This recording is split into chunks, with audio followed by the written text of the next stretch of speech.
नमस्कार साथियों, एक बार फिर अपने YouTube channel Vedanta GS academy में आप सभी का स्वागत करता हूं।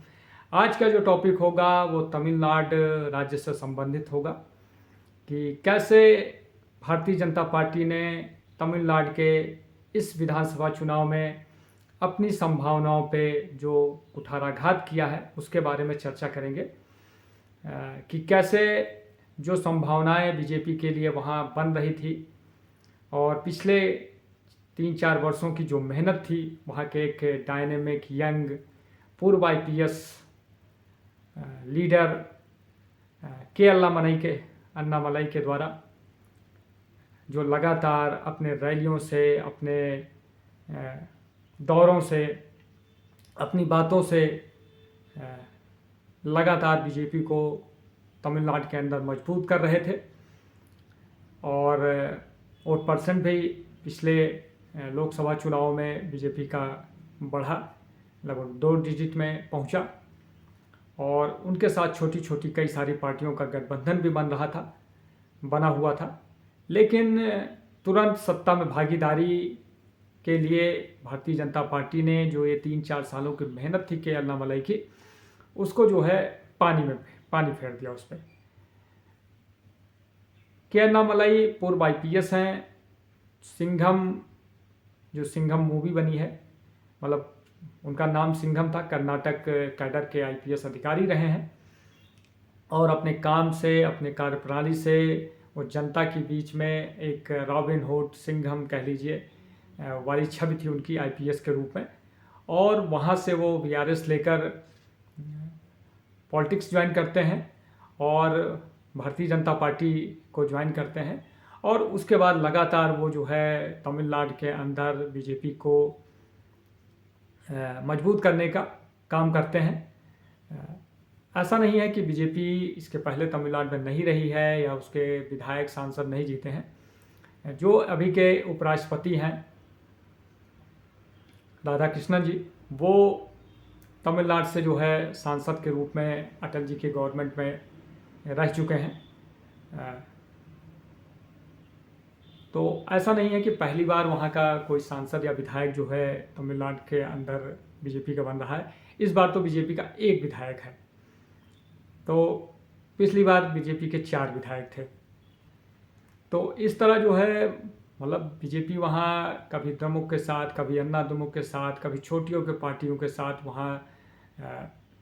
गठबंधन करके चुनाव लड़ती रही है। कभी इंडिविजुअल अकेले जो है अपना संगठन उस हिसाब से मजबूत करना या अकेले चुनाव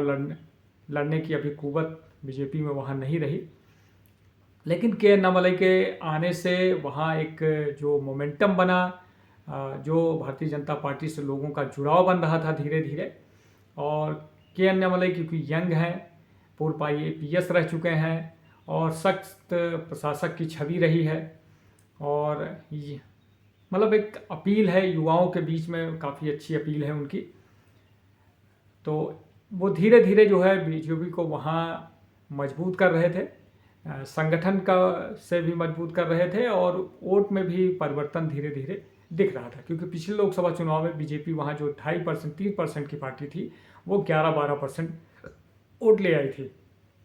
तब एआईएडीएमके अन्ना द्रमुक उसके साथ नहीं था, छोटी पार्टियां थी, कई सारी छोटी पार्टियां थी और बीजेपी लगभग 28-29 सीटों पे चुनाव अकेले लड़ी थी। तो उसके बाद से लगातार अन्नामलाई के दौरे चल रहे थे, अन्नामलाई अपनी बात रख रहे थे और संगठन को मजबूत करने का प्रयास कर रहे थे। और अन्नामलाई के आने के बाद जब वो प्रदेश अध्यक्ष बने, उसके बाद से ही अन्ना द्रमुक के साथ जो स्वाभाविक गठबंधन था, जो जयललिता के समय से जो है एक स्वाभाविक गठबंधन था, क्योंकि पहले लोकसभा मोदी जी के पहले कार्यकाल में अन्ना द्रमुक के जो लोकसभा अध्यक्ष होता है, उपाध्यक्ष होता है, उसका पद जो है अन्ना द्रमुक को मिला हुआ था, अन्नादुरई को। तो मतलब एक स्वाभाविक गठबंधन था। लेकिन अन्नामलाई के आने के बाद जब उन्होंने अपना बीजेपी का एक अलग से जो है काम करना शुरू किया, मतलब उसको अपनी बैसाखियों के सहारे नहीं बल्कि अपने पैरों पे खड़ा करना स्टार्ट किया तमिलनाडु के अंदर। तो और लगातार अन्नामलाई के द्वारा, चाहे वो द्रमुक रहे हो, स्टालिन सरकार रही हो या अन्ना द्रमुक रहा हो, दोनों के ऊपर बराबर प्रहार कर रहे थे, उनकी नीतियों के ऊपर, उनके कार्यक्रमों के ऊपर और उनके पिछले भ्रष्टाचार के ऊपर, और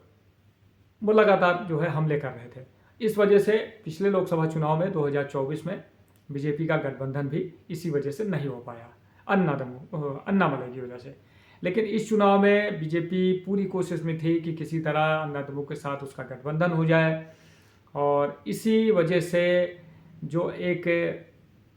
करिश्माई लीडर कह लीजिए, क्योंकि अन्नामलई सिर्फ तमिलनाडु के लीडर नहीं है बल्कि पूरे देश के युवाओं के लिए एक रोल मॉडल की तरह हैं, और पूरे देश में उनको लोग भले उनकी भाषा ना समझते हों लेकिन उनको देखना, उनको सुनना, उनके मतलब एक तरह से उनको लोग फॉलो करते हैं। और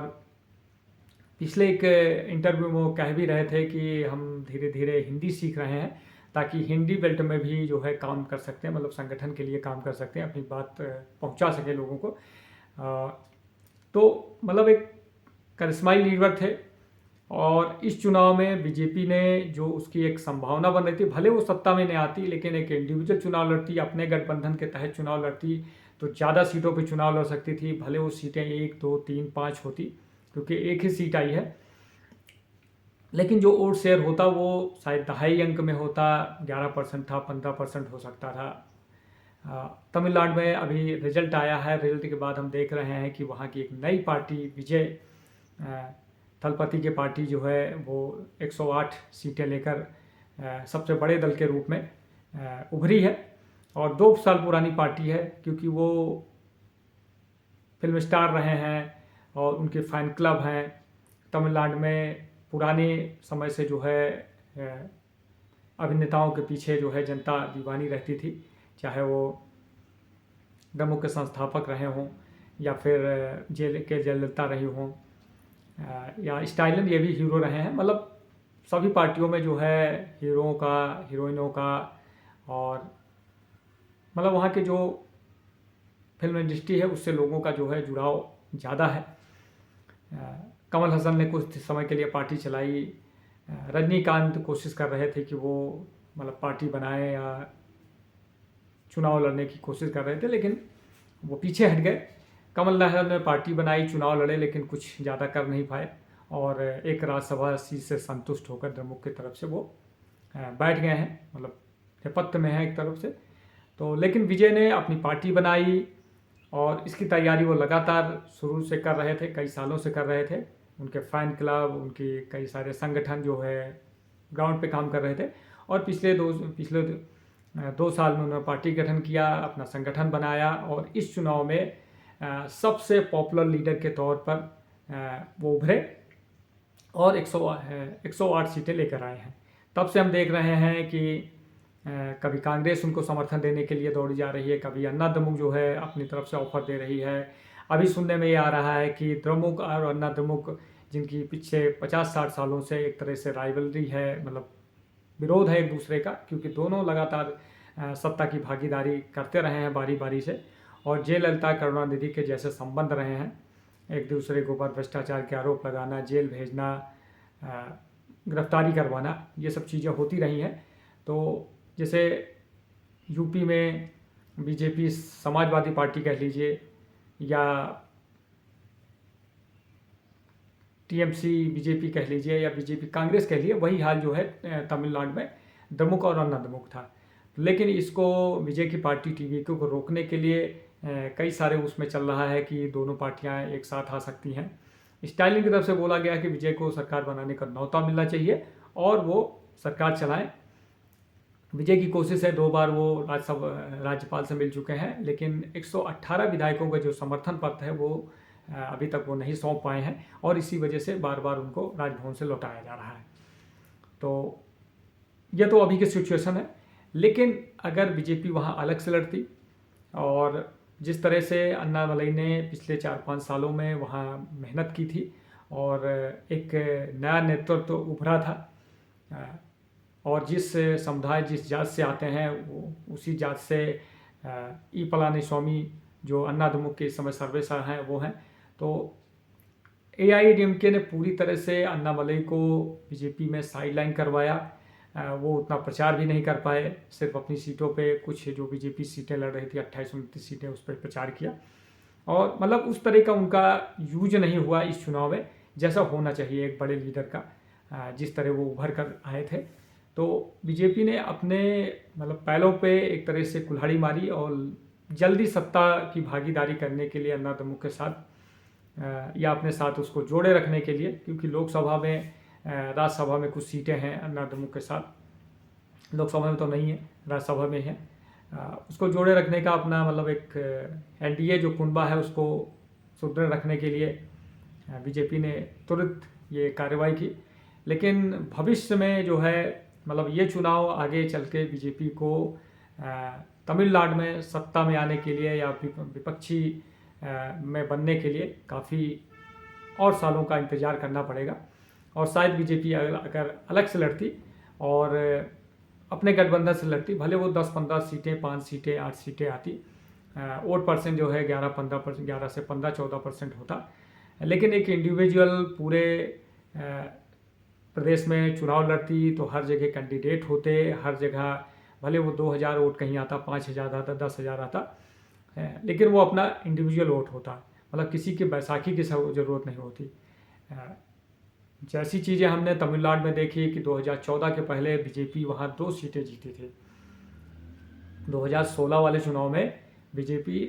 पश्चिम बंगाल में 2 सीटें 3 सीटें जीती थी, 2021 के चुनाव में 3 से 77 सीटें जीती, और बीजेपी वहाँ आज 2026 में 208 सीटें जीती है। तो मतलब बीजेपी के संगठन के नज़रिए से, बीजेपी के नज़रिए से तो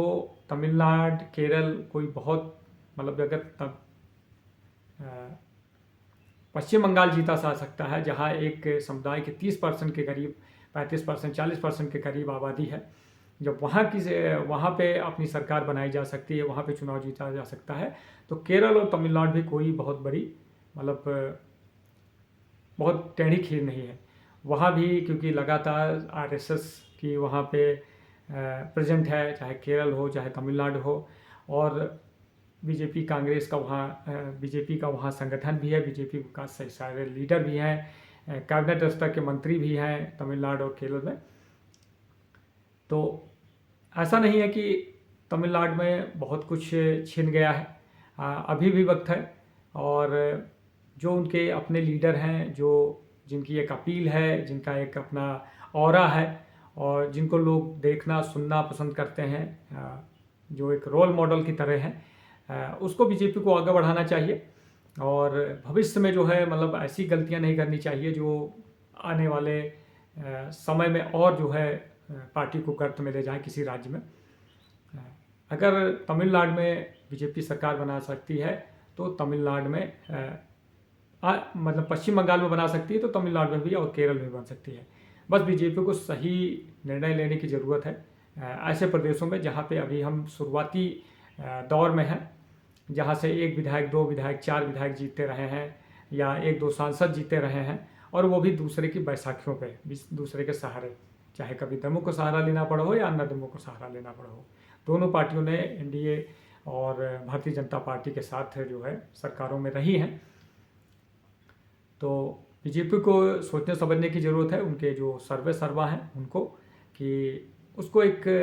किसी बैसाखी की ज़रूरत ना हो के, बल्कि वो खुद 4-5 साल